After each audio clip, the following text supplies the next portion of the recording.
দিনের বেলা দেখবেন যে ভালো, রাতের বেলা জ্বর আসে। এটা আপনারা কিভাবে ভালো করবেন? এটা বাচ্চাদের ক্ষেত্রে হয়, বৃদ্ধদের ক্ষেত্রে হয়, যে কোনো বয়সে আপনার এটা হতে পারে। দেখবেন দিনের বেলা ভালো, রাতের বেলা আপনার জ্বরে মানে ঘুমের মধ্যে এত জ্বর যে বলার বাহিরে।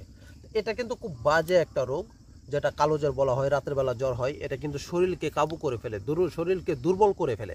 তা এই সমস্যাটা আপনি কিভাবে সলভ করবেন সেই ভিডিওটা আমি এখন দিব। দেখেন, এটাকে আমাদের অত্র এলাকায় বলা হয় ডেকি শাক, আপনাদের অত্র এলাকাতে এটাকে কি শাক বলে ডাকা হয় একটু কমেন্টে লিখে দিবেন, কারণ অনেক এক এক জায়গায় তো এক এক ভাষায় ডাকা হয়। সকলে যেন চিনতে পারে, এই জন্য প্লিজ একটু কমেন্টে লিখে দিবেন আপনাদের অত্র এলাকায় কী নামে ডাকা হয়। এটা যদি আপনি খান তাহলে কিন্তু আপনি যদি শাক রে দেখান তাহলে আপনার অনেকগুলি রোগের উপকার। এটা শাক রাইন্দা খাইলে অনেকগুলি রোগের উপকার করে।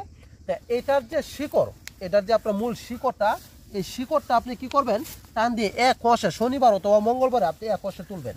দেখেন আমি ছোট থেকে তুললাম, এভাবে আপনি শনিবার অথবা মঙ্গলবার বিকালবেলা তুলবেন। আপনার যে সময় বাড়ি যায়, অর্থাৎ বিকালে সূর্যাস্ত হচ্ছে এরকম সময় এটা তুলবেন। তুলে এখান থেকে এই গাছগুলি ফেলে দিবেন। এগুলি ফেলে দিয়ে তারপর এই যে শিকড়টা থাকবে এটাকে বাস করে আপনি এরকম বাস করে সুতা দিয়ে এটাকে বাঁধবেন।